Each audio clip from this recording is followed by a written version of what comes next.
All right, folks, what's going on? Roland Martin here. I'm coming to you live from Atlanta. Last night, I was inducted to the National Black Radio Hall of Fame. Tomorrow, I got a master class at Clark Atlanta University. So, we're glad to see you here. Yes, I'm representing my Texans, even though we lost today, but I feel really great, not only for this call, but also the Cowboys are losing. So, wow, what a fantastic Sunday. All right, y'all. Let's get right to this thing here. Of course, we've got 44 days, y'all, before the election. Early voting has already started in Virginia and several other places as well. And so folks are already going to the polls. And so we don't spend our time wasting our time on polls, things along those lines. Because no poll elects anybody. We don't want people getting overconfident. People who are saying, "Oh, hey, Vice President Kamala Harris, she's got this." Nope. We got to push as many people as possible to the polls as possible. Let's kick this things off. Mike Blake, what's happening?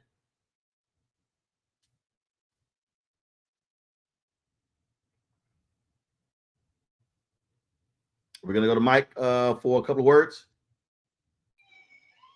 There we go. What's going on, brothers? Good to see you all. I just leaving from our future president. I'm here in New York. She spoke at an event earlier tonight here in New York. A lot of different activities are going on. Our future vice president is going to be doing events tomorrow around climate and being Governor Walls, making it real practical to everybody on the line. We need you right now. We have opportunities that are happening to get you plugged in.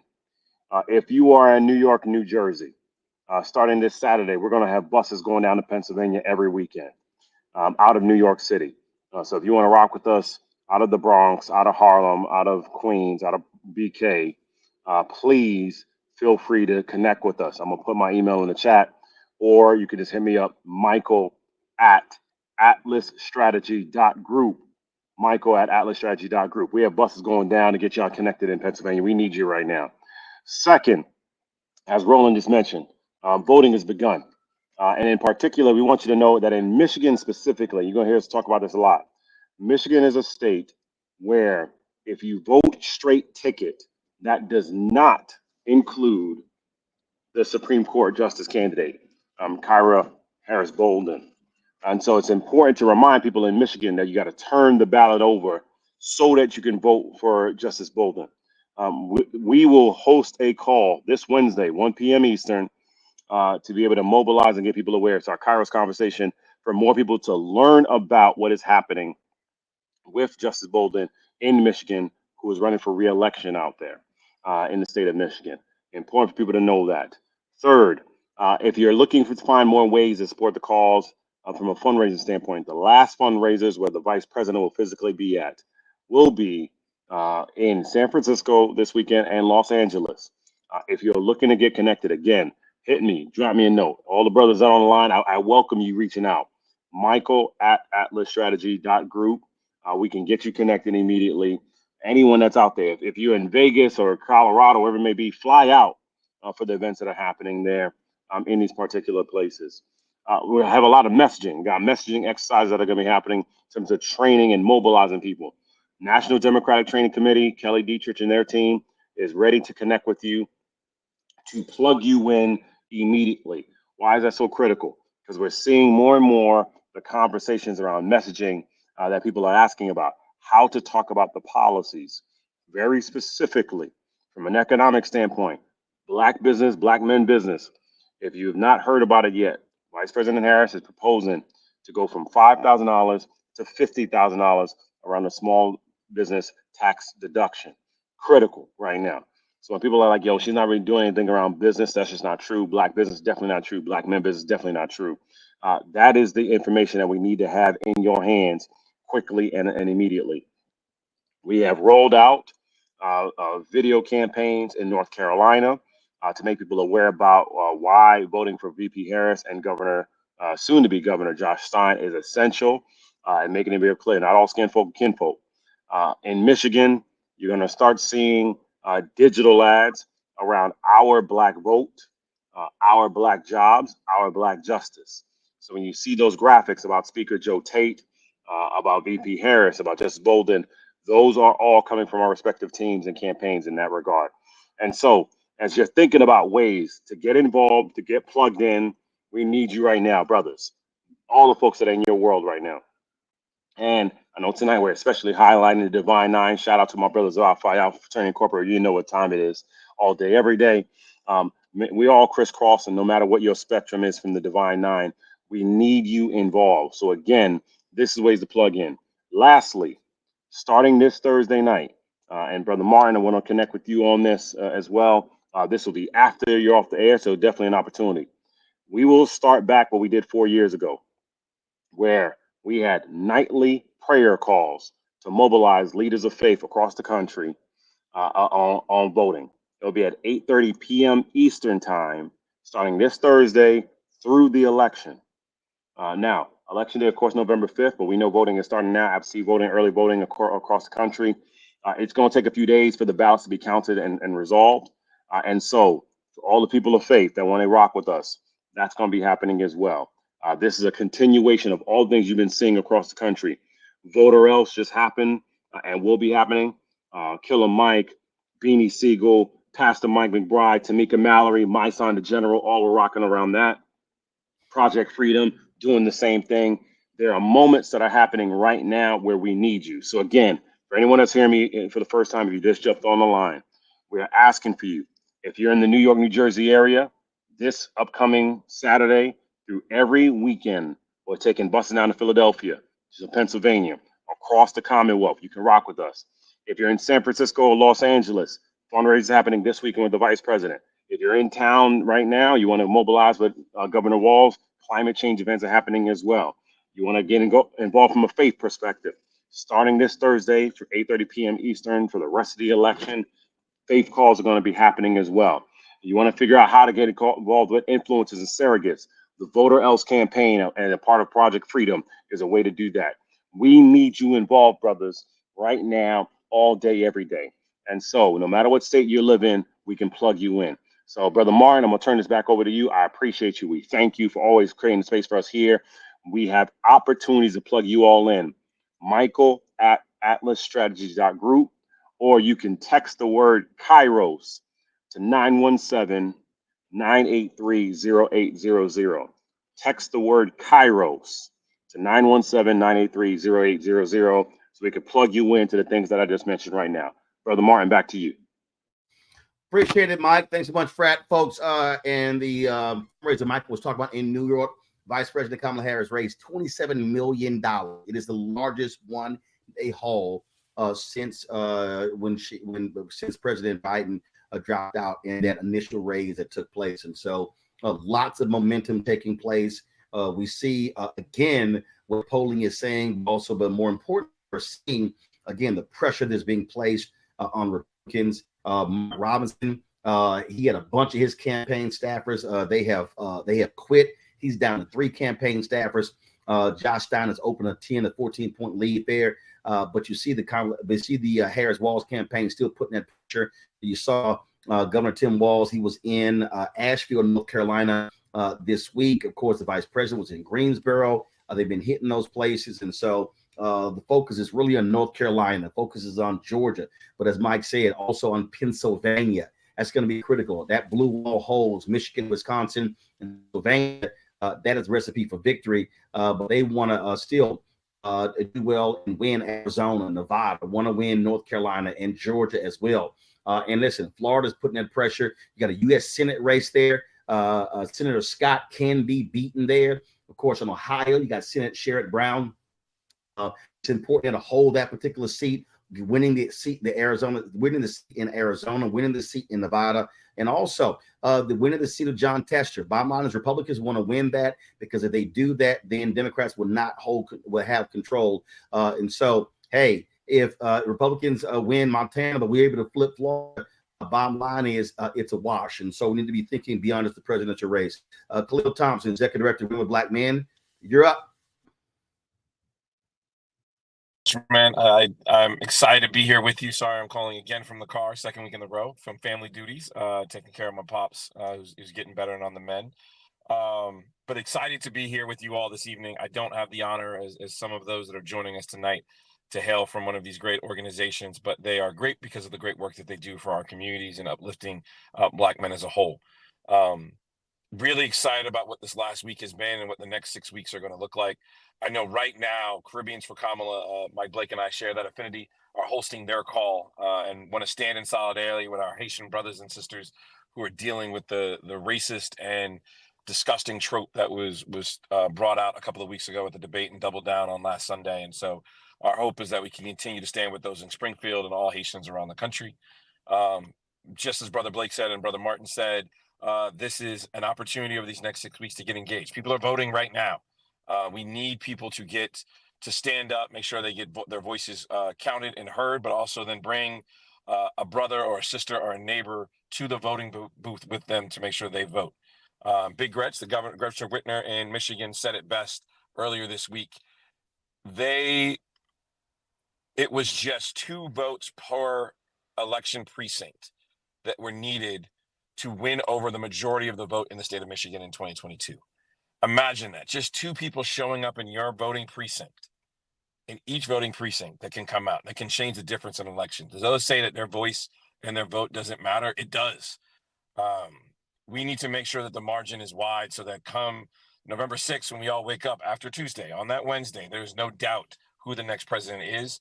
I think we all are preparing for a long conversation about what this could look like, but we want to make sure we go into it knowing that we have the numbers. The other thing that we did this past week in Michigan with some of our organizers, shout out to Jaquan and Robert who are on the ground, we had a barbershop Shape It Up conversation that we hosted with a lot of great barbers at Mike T's over there just outside of Detroit in one of the suburbs.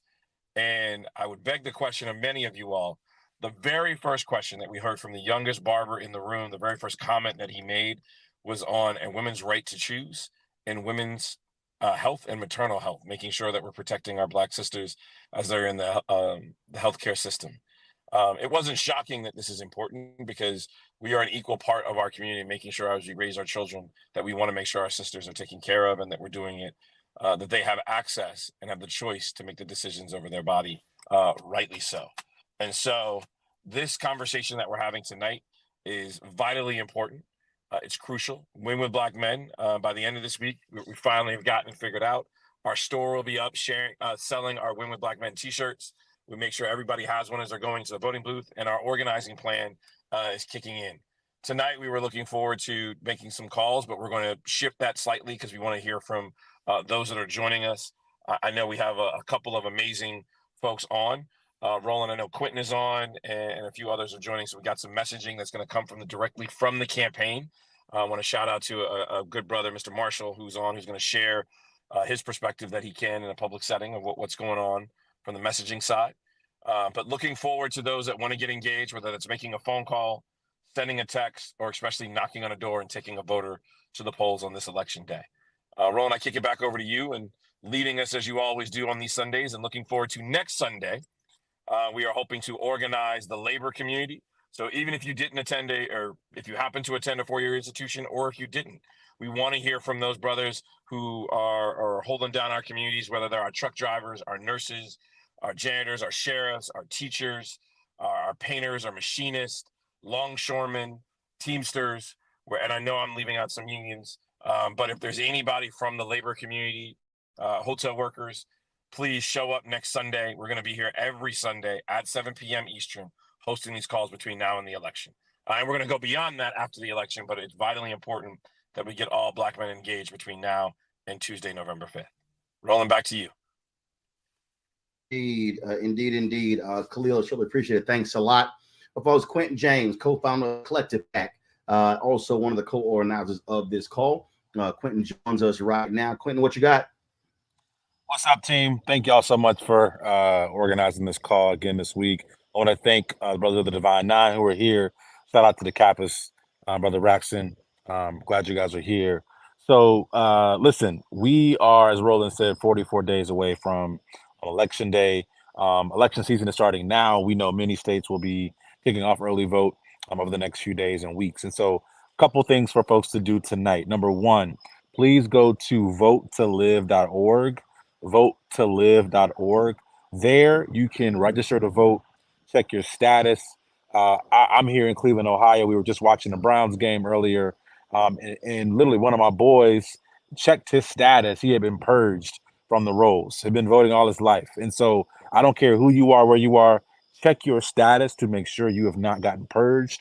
Make sure your friends, your neighbors, your family members are registered to vote. But also at votetolive.org, you can request an absentee ballot if you want to vote by mail. You can actually see what's going to be on your ballot as well. You can find your polling precinct. You can do all that stuff at votetolive.org. Please use it as a resource. We've got to get more folks registered to vote before these deadlines that are approaching as well. I think we got about maybe 13, 14, 15 more days to get people registered to vote for many of these deadlines that start, I think, October 7th is the soonest deadline. And so only a few more weeks for that, as well as getting folks ready to vote early. The reason we want folks to vote early is we want you to kind of get your vote cast. And once you cast your ballot, we can actually track it to make sure that it's getting counted. But also we want to make sure there are not a lot of craziness happening on election day come November 5th. And so make sure if you are registered, you sign up to vote early as well. That's really important. But as Khalil and everyone else said, listen, we are in the last few days, we need everyone to do something. And so starting this week on this coming Tuesday, we will be rolling out some volunteer opportunities for folks. You'll get an email or a text about that. But we need you to text voters. We need you to call voters. We need you to knock on doors. This is do or die, y'all. It's time to go. These calls are great. Us raising money has been fantastic, but now we got to actually put in the work to turn out voters. I'm seeing in the comments a lot of questions and even some comments about, listen, black men for Trump. Listen, there are going to be brothers who support Donald Trump. Yes. I guarantee you, 95% of us are rocking with Kamala Harris. And so we need you all to make sure you are turning out brothers in your community to show up and vote, obviously, for Vice President Harris. So please go to votetolive.org, get resources to get people registered, check your status, make sure you haven't been purged. Send that link out to people to make sure they can also get registered to vote because these deadlines are approaching. But look out for opportunities to volunteer starting this coming Tuesday. This will all be virtual. You can do it from your home, from your job, from wherever you are. You can volunteer for a few hours. The last thing, we actually will have some paid opportunities for folks to also volunteer over the next few weeks. And so you will also get information about that as well. But we will have some opportunities to pay you to work to turn out voters in your community. And so, yes, we will have more information on that over these next few weeks in these calls, also via text, also via email. But thank you all for what you have already been doing. Look forward to what we're going to do together over the next 44 days. Back over to you, Roland. Quentin, appreciate it. Thank you so very much, folks. Kamu Marshall works with the Kamala Harris, Tim Walz campaign. He joins us now. Kamu, take it away.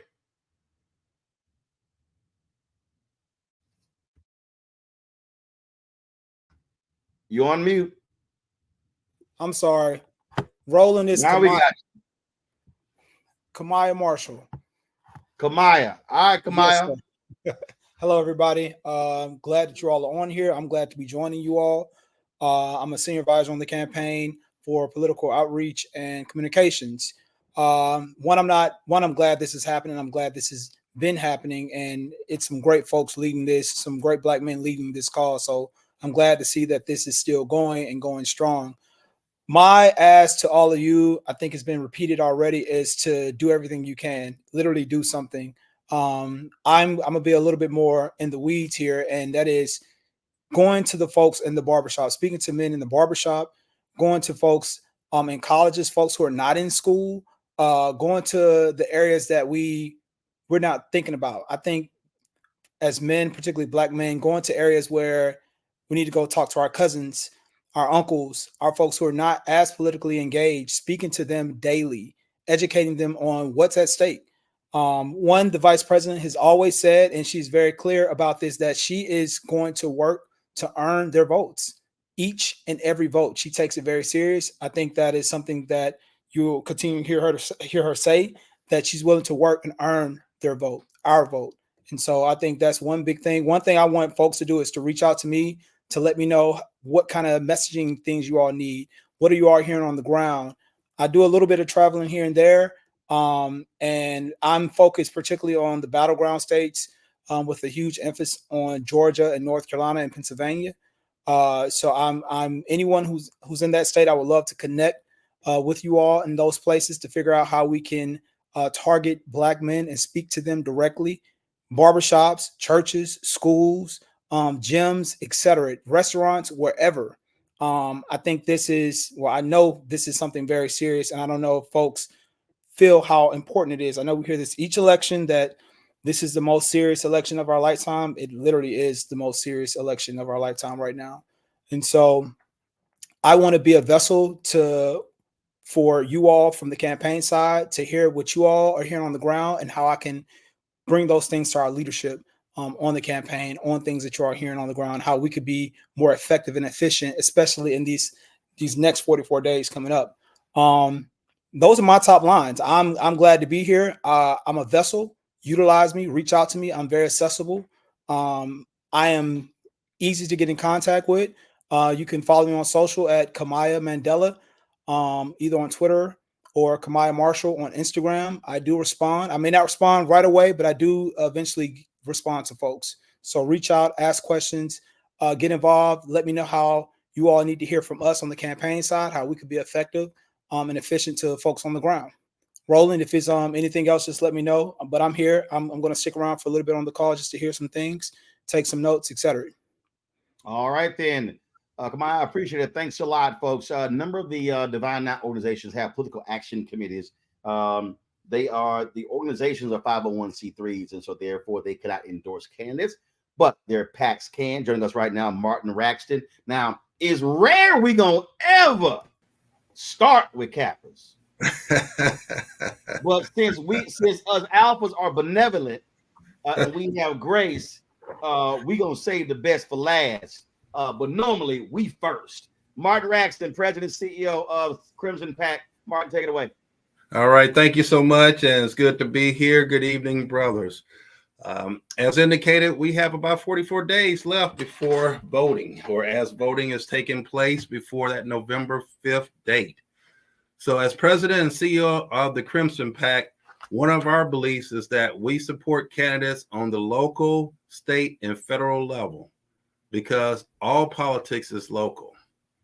And just like Vice President Kamala Harris started, she was a district attorney before she became Vice President of the United States, and now she will become President of the United States. So we believe in investing in our candidates at the very start of their program, but this election is extremely critical. So with that, not only are we supporting Kamala Harris, but we're also supporting Angela Alsobrooks in Maryland, who will become a U.S. Senator, Lisa Blunt Rochester, Delaware, who will become a U.S. Senator, and also our first African-American who will become Speaker of the House, none other than Representative Hakeem Jeffries. So we are collectively working with the other PACs and C4s of the Divine Nine fraternities, and we're looking to build out a ground game and to build out working and focusing on reaching our Black males, and to ensure that our Black men turn out, just like we know we will, in this 2024 election cycle, while embracing new technology to reach out to our intended audience. So as you read the news, here in Georgia, we have some things going on with our state election board, where now they're forcing and trying to mandate that each county election now count by hand ballots before they're certified. So it's initiatives and things like this that we have to pay strict attention to, and any way that we can get involved and engaged, that we inform our community of the things and activities and the tricks that are being played by those that do not want to ensure fair democracy. But we are for fair democracy. We are for making sure that everyone has an opportunity to vote. And with that said, we're very, very excited to be working with each one of the Divine Nine PACs and C4s for the fraternities, as well as sororities and Black men. So one of the things that I'm doing personally, I'm going out knocking on doors. We're going out making phone calls, and we're also ensuring that, as indicated, that our men know that, hey, you must be registered to vote. If you haven't got registered to vote, do it now. And if you have a plan, make sure you have a plan to go vote and execute this God-given right to vote. So we're very excited. We're paying close attention to the states that are being targeted, that we feel that if we win Wisconsin, Pennsylvania, Michigan, North Carolina, Arizona, Nevada, we're going to ensure that come November 5th, we're going to have a decisive victory and one that we're going to be very proud of and embrace the first African-American woman to become president of the United States, none other than Vice President Kamala Harris. So to get in touch with me, feel free to reach out to me at mraxton@crimsonpack.org. Again, mraxton@crimsonpack.org. I look forward to hearing from you. And Roland, thank you again for allowing the Kappas to be represented first as we talk about the Divine Nine Packs. I turn the mic back over to you. All right, don't get used to that. All right, appreciate it. Thanks a lot. Let's go to Frederick Bell, Chairman, Sigma Pack 1914. Frederick. Thank you so much, Roland. My name is Frederick Bell, Chairman of Sigma Pack 1914 and proud member of Phi Beta Sigma Fraternity Incorporated. As Brother Raxton shared, so proud to work with all the organizations who have set up C4s and packs to be involved in this election, because regardless of color, I think we all support the red, white, and blue, our democracy. And we know that there's one campaign that is doing that, and that's Kamala Harris and Tim Walz. And we were so proud to endorse her candidacy, as well as Angela Alsobrooks in Maryland, Lisa Blunt Rochester in Delaware, and all down the ballot too. We got Don Davis in North Carolina. And we want to ensure that when we send Vice President Harris to the White House, that she has the Congress that can implement the agenda. We hear all the time from brothers. What has she done? She's been in office now for 3 years. What has she done? And what is she going to do? We have to understand that you have to have the kind of government that supports and is in alignment with the agenda. And as Stacey Abrams has said once before, voting and government is like exercising. You're not going to get the results that you want from one trip. That would be nice. But you got to keep going. You got to be consistent, and you got to be patient. So I also just want to note that being a member of Phi Beta Sigma fraternity is kind of what led me to this work. It led all of us to this work. Our organizations, their founding was about uplifting this democracy. In Sigma, we learned that we are the summation of all things, and in many ways, this election is a summation of this country's fears and anxieties, as well as its hopes and its dreams. We learn about being the inclusive we and not the exclusive we, because we're all in this together: black, white, gay, straight, rich, poor. As Vice President Harris said in her recent interview with Oprah, this election is about freedom, the opportunity to just be who you are in this country. And finally, I'll share this, and I want to attribute it to a particular person, but I will say it's from an older Black politician who said, in this election, doesn't matter what organization you're a part of, we're all AKAs. It doesn't matter what school you went to, we're all bison in this fight to elect Kamala Harris, the next president of the United States. So 44 days left. We know what we got to do. I'll encourage you to either adopt a precinct, as I've been sharing with brothers, phone bank, and make sure you're voting down your ballot. That is critically important. And if you need resources, I encourage you to go to the SigmaPack1914.org. Again, that's the SigmaPack1914.org.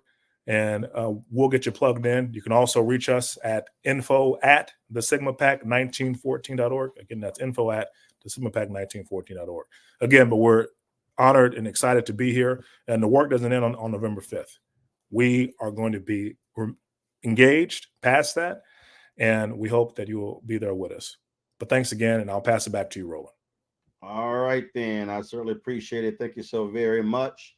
And let's go back to Marshall. Is he still there?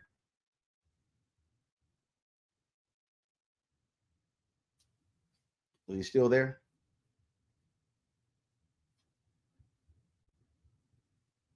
All right, let's bring them back up, please. Come on, your camera's not on. Come on. Your camera not on, brother. Where you at? All right, so while we get his camera on, so let me explain. Let me say. All right, there you go. Khalil said you had something to add. Said it again, Roland. Khalil said you had something to add. Oh no. Well, one thing I'll add is that shout out to all the alphas. I am an alpha, so I want to make sure that is represented. I'm hearing everybody mention their things. I guess the only thing I would add outside of that is that outreach and engagement in any of the battleground states. I want to find who are the key people, key Black men in some of these states outside of the political arena who will be good to speak with in Georgia, North Carolina, Pennsylvania, Wisconsin, and Michigan, and Arizona. So if any of those folks on this call, please reach out to me at kmarshall@kamalaharris.com. Again, that's kmarshall, 2 L's, @kamalaharris.com. So here's the other thing. Let me add this here. So let me be real clear. I want to be as clear as possible, y'all. I am not concerned with Black men for Trump. Here's what. So let me explain that. What we have to do is explain to folks policies, explain to people what has actually been done, what is actually going to happen. And so if you get caught up in all of the BS out here, it's a bunch of lying going on. When Trump and his folks, they out here talking about what he's done for HBCUs, it's a lie. We know the fact of the matter is some $17 billion has been targeted, provided to HBCUs by Biden Harris, the most ever by a president in history. When you also want to look at policies, when you want to look at small businesses, African Americans, more startups in the last 3 years than we've seen. And keep in mind, COVID wiped out almost 50% of all Black-owned businesses. Well, the bottom line is we've seen a lot of those businesses return. Also, I think we make a mistake if we're only talking about Black men from a perspective of an economic perspective. Let me say this here, that what the brothers need to understand here, and again, Trump don't give a damn. The Affordable Care Act played a huge role in providing access to care for Black people. Okay, I'm really excited. The Cowboys lost. Praise the Lord. So you look at the Affordable Care Act. Okay. So we have to look at the whole of Black men. We got to look at there's only one administration that has made Black maternal health a priority. Brothers, your sisters, your aunts, your cousins, your mothers are dying at a higher rate than white women when it comes to maternal health. There's one part of that claims to be pro-life, but it's amazing how they're doing nothing about Black maternal health. And so we need to be walking people through that sort of information so they can understand the impact that's going on. And so from a policy standpoint, Donald Trump ain't doing a damn thing about any of that, and Vice President Kamala Harris is.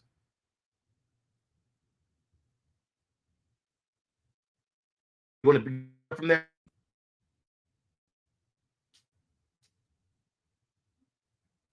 Come on, go ahead. You want to pick it up from there? Nothing to add to that. You were pretty clear about that. I have nothing to add to that.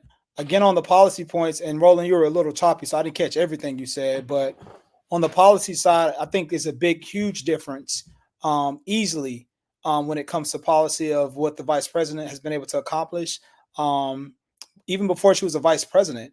But also, I want folks to remember, I'm gonna speak very plain on this. If the vice president did half of what Trump has done, it wouldn't be a conversation. We wouldn't even be here right now. And I think a lot of people forget that. And so you have to remember, as a Black man, could you have the same opportunities as Donald Trump in your skin, in your body, and be able to compete? No, you wouldn't. And I think people forget that. And he does not. There's a lot of misinformation out there when it comes to his policies. He is a true communicator. In his eyes, there's no such thing as bad press or good press. All press in his eyes is good press. So I don't know if you watched the debate. I would hope you watched the debate. You could see a clear difference in someone who's ready to lead, who has experience leading, versus someone who is just talking. and not doesn't have our best interest. It's a clear difference on that. And I think people forget, we're very forgetful of the things that he's done. The pandemic. This is the same person that said drink Clorox. I think people forget those things that he's done when he was in leadership versus what has been done now. So it's a huge difference. I think folks need to remember some of those things. And I think as time goes on in the campaign, you'll hear more. You'll be reminded of those things, of his past, but also where we are now and what will be better moving forward. I'm gonna do this here. I'm trying to.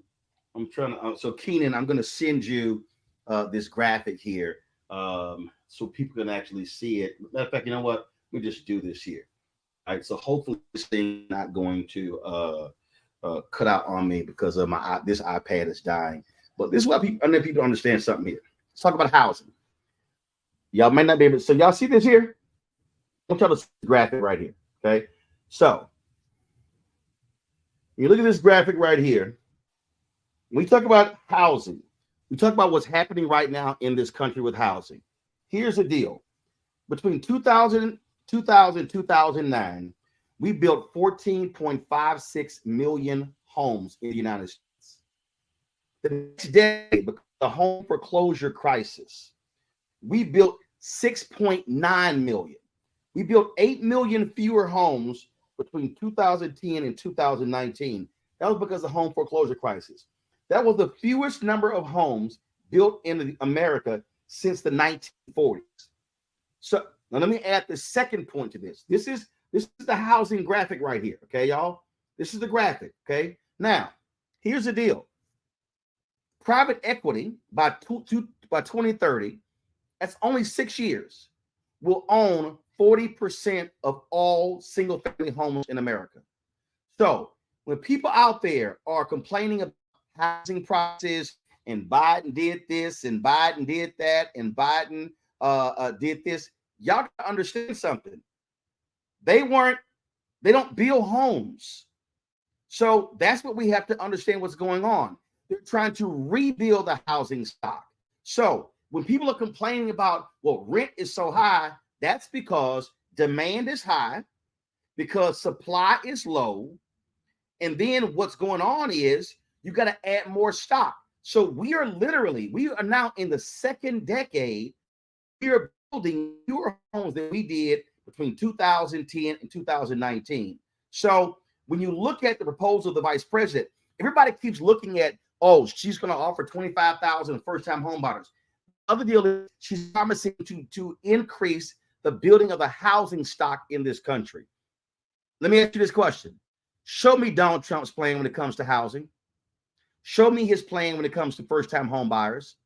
The black home ownership rate is at around 44, 45%. The highest it ever was when Bill Clinton was president. We got close to 50. That's also part of the problem. So Mr. Big Bag Real Estate guy, where's his housing plan that impacts Black America? So we need to be understanding policy, who is trying to help us do things and who isn't. And I'm right. Healthcare, Harris, Trump, Harris. When it comes to actual helping small business, you know what? Let me throw this one here out before I actually go. I'll pull up Khalil here. Y'all need to understand this here. The Trump campaign, the Trump presidency, you know what they did? They bundled contracts, meaning if you were a small business, you could not actually go after one of those large contracts because they bundled them. You know what Biden-Harris did? Same thing Obama-Biden did. They unbundled the contracts to allow for folks to be able to do this. I'm sitting in Atlanta right now. I'm actually at a hotel at the Atlanta airport. Do you know who also did that? Mayor Maynard Jackson. Why is it called the Black Mecca? Because Black businesses were able to apply and get contracts as a result of unbundling the contracts. Trump didn't do that. So yes, so y'all can believe all this nonsense you want to, but I'm telling you, this is what has been going on. And that so-called Trump Platinum Plan, promising $500 billion in contracts. Do y'all realize the federal government, its federal contracts are only $600 billion? So please tell me where the $500 billion coming from. Don't fall for the okie doke. Khalil. Thank you, Brother Roland. I know you're switching over. I wanted to bring Kamala back up to have this conversation as well. As we're talking about this, give us 3 to 5 factual things. We know where Donald Trump stands, and he's not the best for our community. I think we're all in agreement there.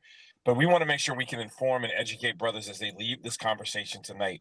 They can go back to their communities, back to their shops, back to their schools, back to their fraternity chapter meetings, and take 3 to 5 things to share with brothers. What are the facts, Kamala, that we can take back and see and share with those brothers? Definitely. So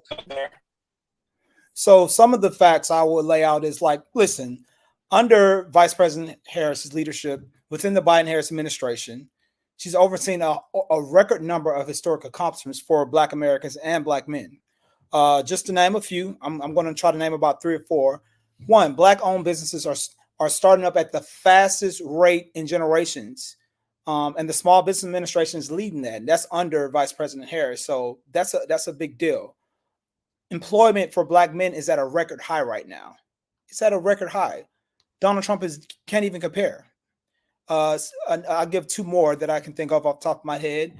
More Black men have health insurance now than ever before. Literally, more Black men have more health insurance than they've ever had before. And the last one I'll end with on this one is, and we're still working on this, but it's better than it's ever been, and that is the racial wealth gap is closed by 60%. It's pretty big. So I think having this woman, this Black woman, this woman of color in leadership, you can expect more of that. You can expect a lot more of that. What does that mean? Dig deeper in the 60%. Help educate brothers here. What does that mean for them in their pockets, in their pocketbooks, in their communities? Try to give us more understanding there. So when you are talking about the racial wealth gap, that's pretty much all the economics. That comes from the small businesses. That comes from student debt relief. From folks being able to have. We're not looking at the whole issue with credit right now. It's targeted at a lot of Black folks. That has been fixed from her leadership. We're closing that. Well, the when it comes to econ, the economics, the quality and all of that, she is working on that. When we say we just use the broader term is the racial wealth gap, but it's multiple things within that racial wealth gap.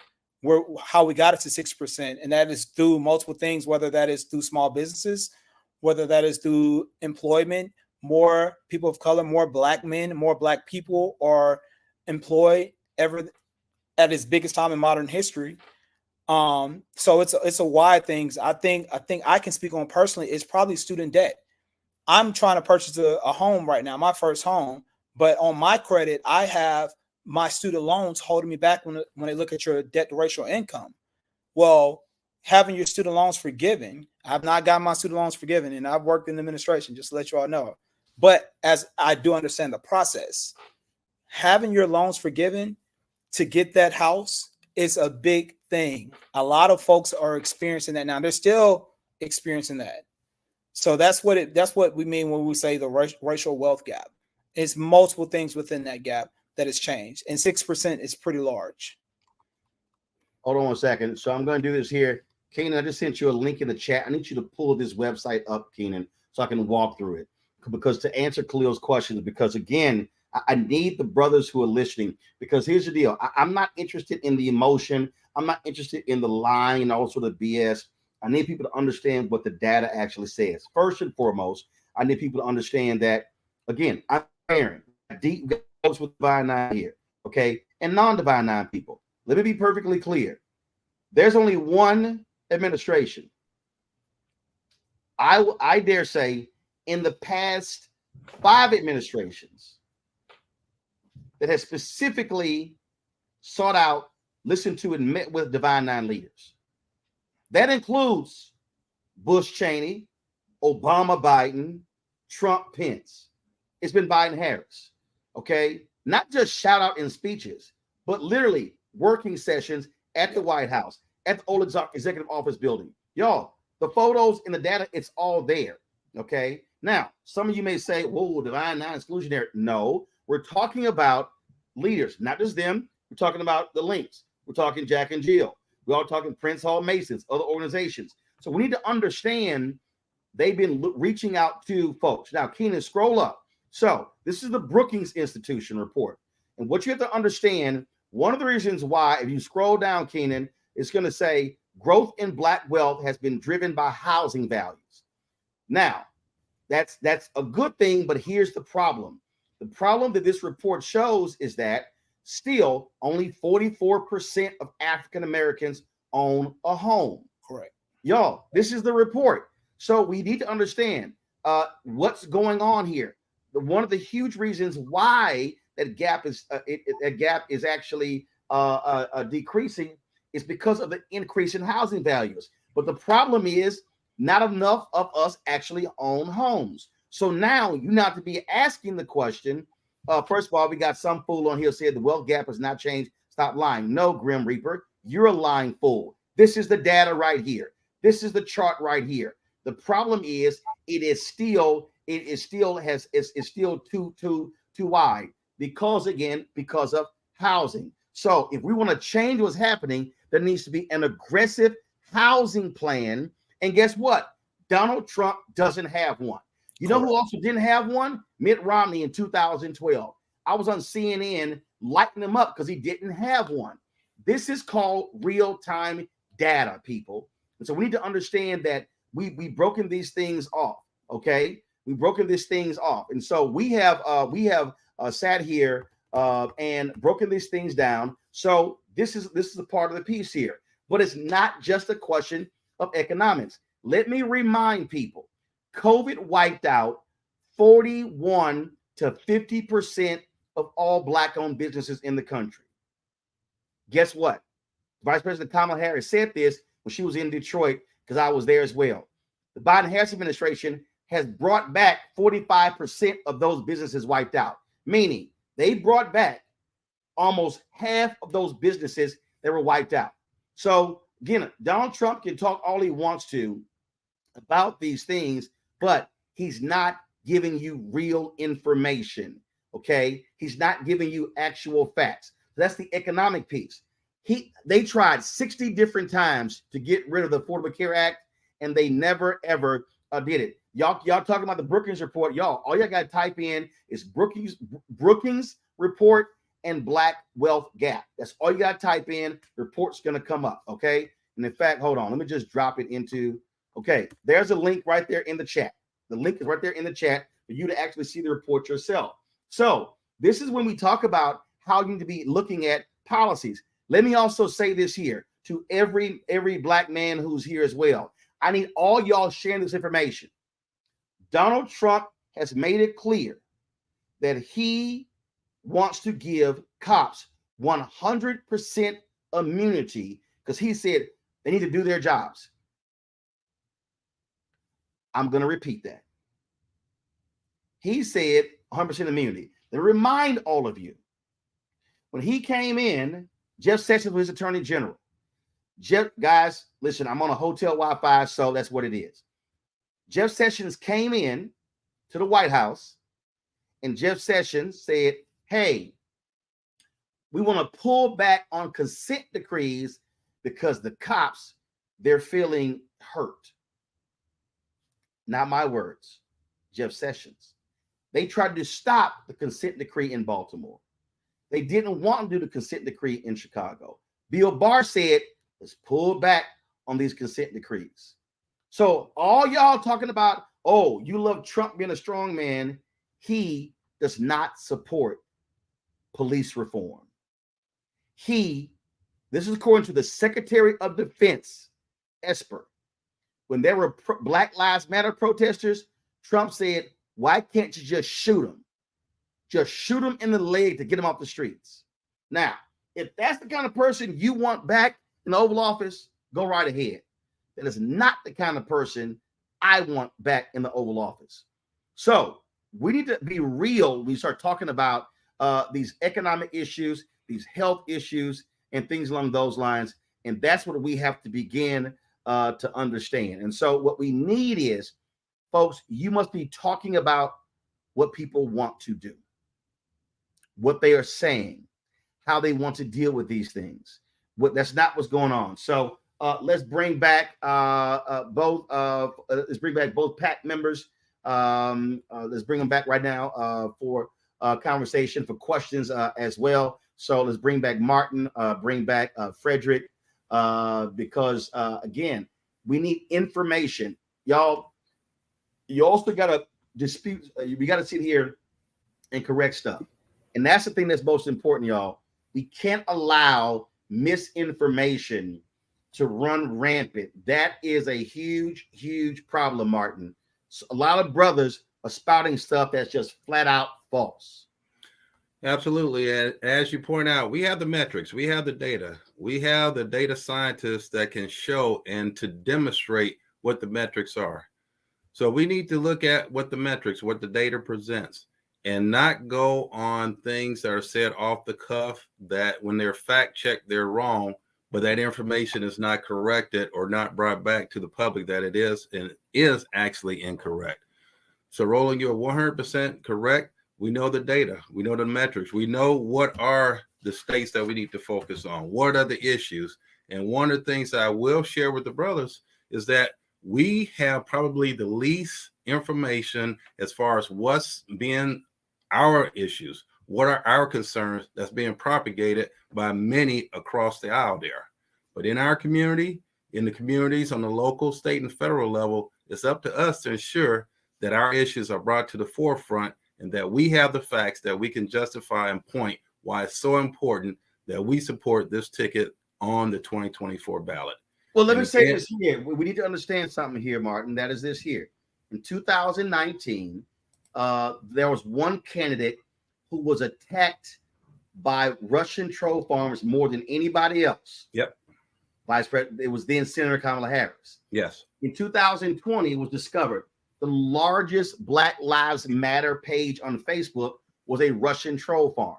Yes. So we have to understand you have foreign entities like Russia that's feeding a lot of this stuff. You've got individuals impersonating Black people on Twitter, on Instagram, on TikTok. So we need to understand what's going on here. And again, what we have to do is counter that, and we have to get people to understand, Frederick, that it's real. So you may be interacting with somebody who ain't even Black, a troll farm, but their job is to disseminate and stir up dissension among African Americans. Absolutely, and we know who the Russians are in bed with, Donald Trump, and we know that because he is so easily manipulated by flavor and flattery, as Vice President Harris noted, we have to understand that in this election, we have to be more critical. We have to take a more critical eye at everything that we look at. I can't tell you how many things even my own family sends me, and my mother isn't a conspiracy theorist, but she'll just send me things, and I'll say, look, check the link. Does that seem like a reputable news source? But I think when we're talking about when brothers should be looking at the kind of party that they want to be a part of, I often ask the question, how can you feel comfortable being a part of a party that the KKK, white supremacists, and neo-Nazis find safe harbor in, as well as those who traffic in misinformation and disinformation? That's what that side is about. This side is about democracy. This side is about supporting and uplifting the hopes and ambitions and the aspirations of Black Americans. And that's what we got to push out there. That's the message. That's the truth. Also, we got to realize this here. Project 2025, a major part of that is they want to advance what they call anti-white racism. They want to target and shut down any and all programs that have been beneficial to African Americans in academics, in corporate America, in education, in every field. And so folk got to understand, Donald Trump can lie all he wants to. I don't know nothing about Project 2025. I don't want to read it. Bottom line is, He has raised money for them. He knows what's in it. And I'm telling you right now, they're going to execute that agenda if he's back into the Oval Office. And so folk better understand, y'all can play games if you want to. Project 2025 has a bullseye on the back of every black person. And not only that, black people over-index as workers in the federal government. Project 2025 wants to require a MAGA. They want to require a MAGA pledge of allegiance. And if you do not pledge to support MAGA, they have made it clear they will fire you. That's all in Project 2025. Absolutely. And again, we have the information. It's out there. He has told us exactly what he plans to do and what he plans to execute. And one of the questions that I asked some of my colleagues when they said, well, they think Donald Trump has done a great job. I said, well, how many African Americans did Donald Trump appoint to the federal bench during his administration?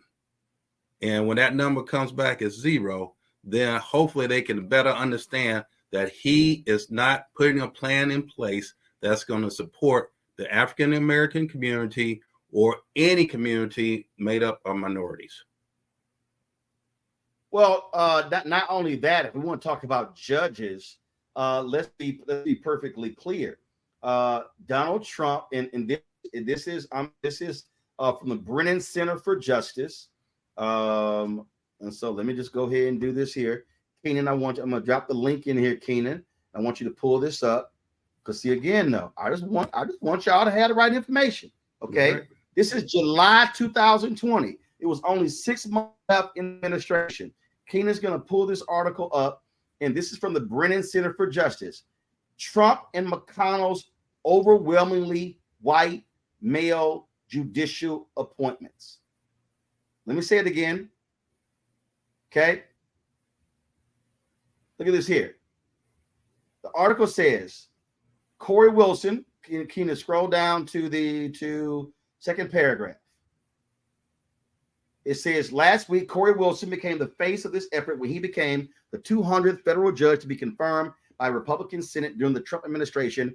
In his first 40 months in office, Trump already has filled about 30% of the positions in the country's federal appeals court, where most of federal law is settled. Not a single one of Trump's 53 confirmed appeals court nominees is black. Only a single confirmed appeals court nominee is Latino. Y'all, those are facts. Here's a fact that you need to understand. And again, don't get mad at me, it's facts.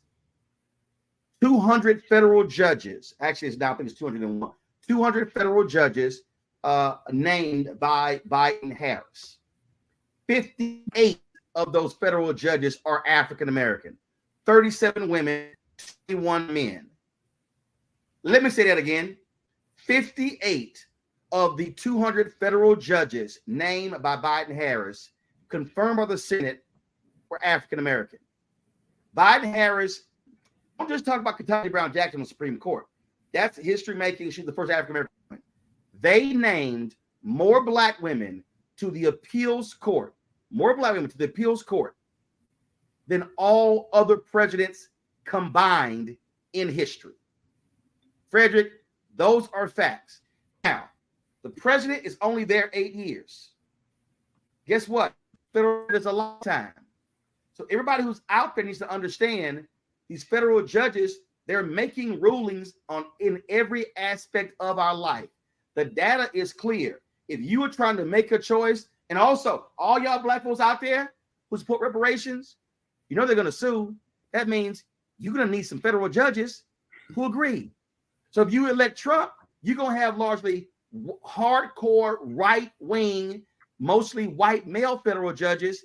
And if you support Biden, you support Harris Walls, you're going to have a far more diverse federal bench than you've ever had, Frederick.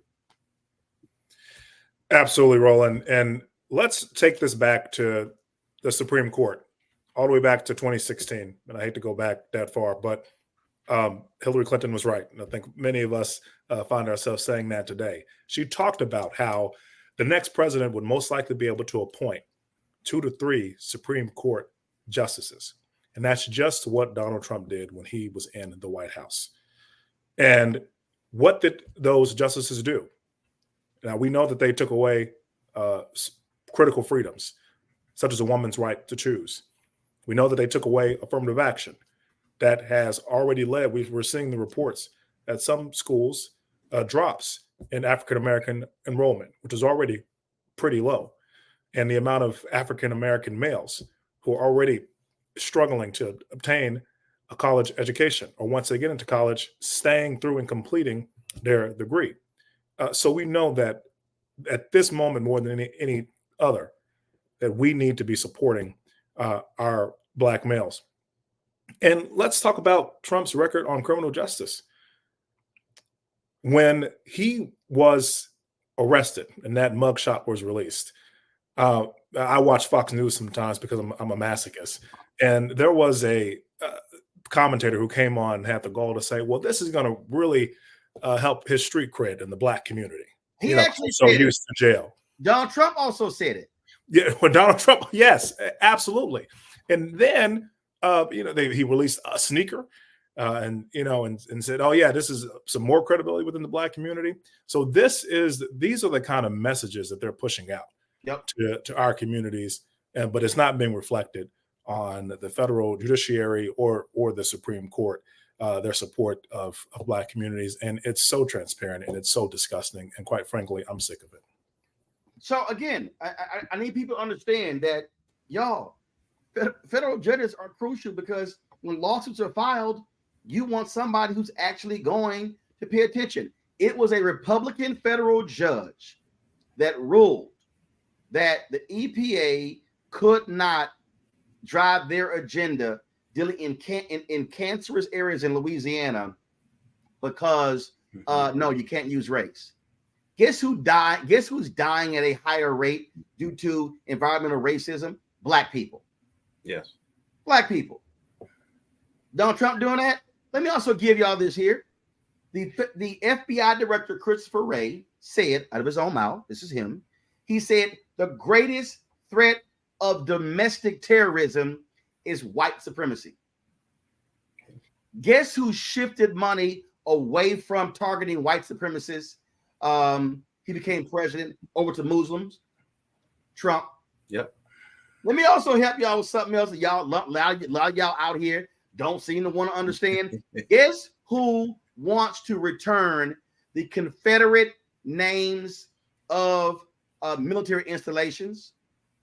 Donald Trump. He wants all those military bases that were named after Confederate generals. They want them back. Well, he likes losers, right? He's a loser himself. I need everybody to listen to understand. Yep. Guess which party, after 10 Black people were gunned down in Buffalo, which party voted against an effort to get rid of white supremacy in law enforcement and the military? Republicans. Y'all, I'm giving you facts. Yep. Not opinion, not emotion. These are undeniable facts. Yeah, you cannot make them up. They're right there in black and white. And year over year, if we just compare major metrics from the Trump administration to the administration that we currently have in office, like I always used to say, are you better off now than you were back from 2016 to 2020?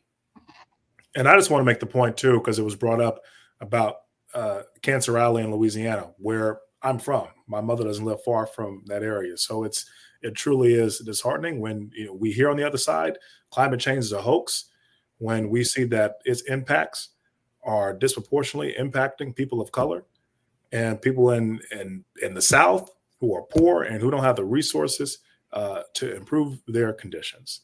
And we see that Donald Trump, who's often in the pocket of big oil companies, would rather fight for them than fight for our communities.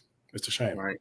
And again, I'm just walking y'all through what are undeniable facts.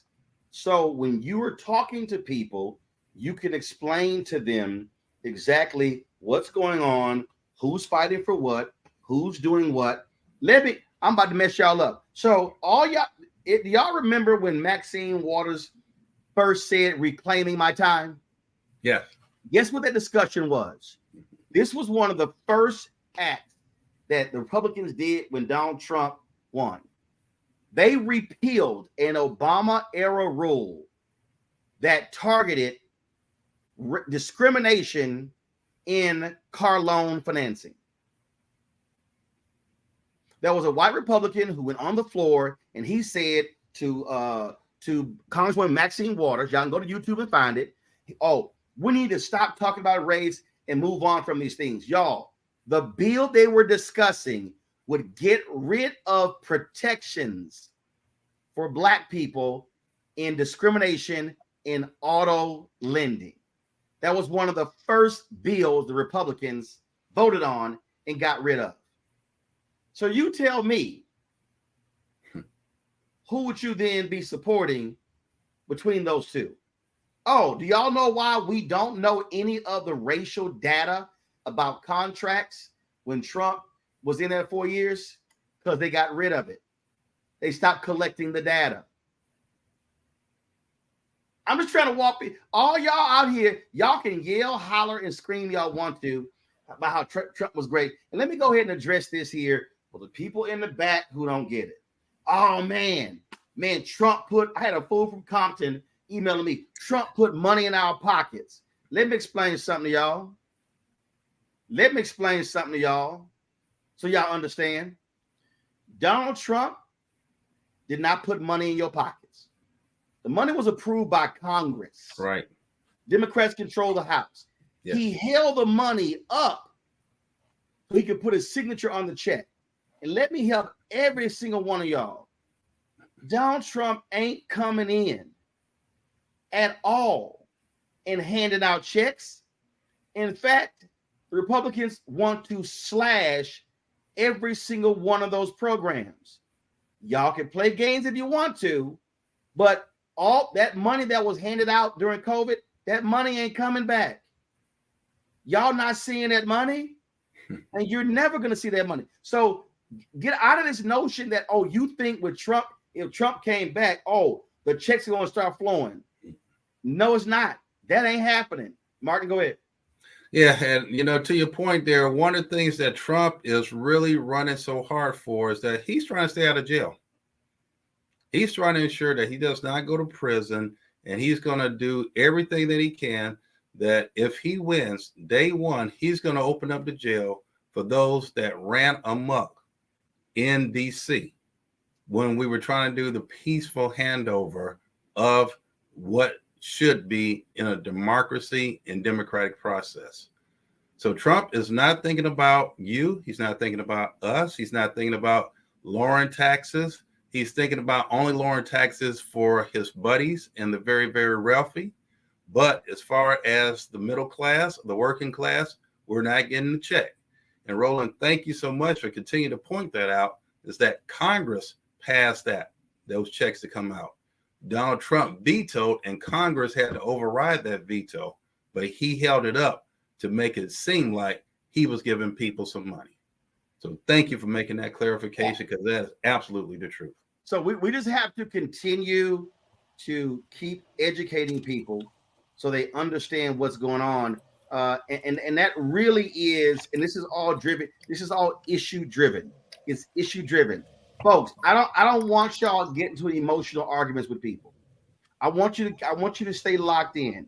And here's, if you're listening, when you're talking to these brothers and sisters, and they say, hey, I don't really know, this is all you got to say. First of all, I want you to name me 3 things that you care about. Have them name the 3. And then you should be able to say, this is where Vice President Kamala Harris stands on those 3 things, and Donald Trump. Now, which one of those folks you want to vote for? And I guarantee you, out of those 3, it's a good bet they're going to side with Kamala Harris on 3 of those as opposed to Donald Trump. Khalil, you want to say something? Yeah, I want to bring, and thank you, Roland, for always moderating and leading these conversations in the direction that we need them for our community. So always thank you to you, big brother. But to Martin and Frederick, from a fraternity perspective, I know I am not one, I do not have that honor, but what can you share with your members as they go back to their communities as they go back to their chapters and they're in the communities, knocking on doors, or doing it from a nonpartisan perspective at that level, that they could share in the barbershops, share with their fellow members. Can we help us guide the conversation in that way? So if there's questions that you think may be specific to your fraternity, I know they may not be specific just to that, but also engaging Black men as a whole, but help us guide our conversation so that if you're a young brother that's a Sigma or Kappa that joined this evening and wanted to take something back to their chapter meeting, what are 2 or 3 things that you would want to share with them in this open forum, or others that are joining for other fraternities that are listening tonight, that they should take back with them? Absolutely. So one of the things I would take back is, one, let's make sure you're registered to vote. Let's make sure that everyone in your circle, your SANs, your line brothers, the brothers in the chapters, let's make sure that you're registered to vote. Make sure that you have a voting plan. And then secondly, let's ensure that your family is registered to vote. Let's make sure that your household, your neighbors, members of your church, that you participate in voter registration activities. And then in addition to that, as men, we are leaders.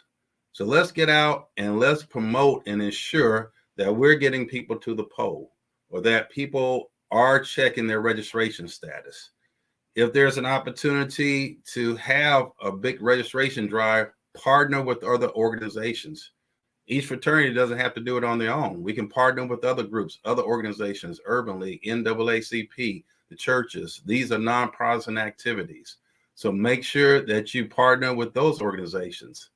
And then additionally, make sure you're informed. Go to these town hall meetings. Go to candidate forums. Make sure you're informed on the candidates, and make sure that you understand who you're voting for on the local level and your state level as well, in addition to the federal level, because it's important that not only do you know the candidates that's running that may live right next door to you, but also the public policies that are on the ballot. And what do those policies mean, and how can they impact your community? So these are things that are very nonpartisan, but things that I have asked and employ each one of our members and those that's here tonight in fraternities, sororities, or other organizations to take back and to ensure that we implement as Black men and the leaders in the communities that we are. And yeah, I will echo everything that Brother Raxon just said. I'll also mention that the Sigma Pack, every spring we do something called the John R. Lewis Social Justice and Political Leadership Boot Camp. So that opportunity is yearly, and we want brothers to know that that is an opportunity to learn and get the skills that you need to either work on a campaign or be the candidate yourself. So we have that opportunity. But over the next 44 days, we do want to encourage things like adopting a precinct. So you can go to your local Democratic Party headquarters, figure out where there's a potential high number of Black voters, as well as the previous turnout that year. If it's low, you can work to help increase that turnout in that precinct.